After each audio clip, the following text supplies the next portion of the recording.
వెండి ఇచ్చిండు, పెద్ద పెద్ద గుర్రాలు, రథాలు ఇచ్చిండు, అన్ని ఇచ్చిండు.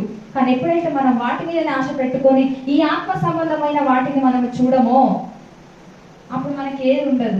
అందుకే సాతానుడు మన మనోనేత్రములకు గుడ్డితనములు కలగజేసి మనం ఏం ప్రార్థన చేస్తామో తెలుసు, అది ఇది అని ప్రార్థన చేస్తాం. కానీ ఎప్పుడన్నా ప్రభువా నా ప్రాణము నీ కొరకు ఆశపడాలయ్యా అని మనం ప్రార్థన చేస్తున్నామా?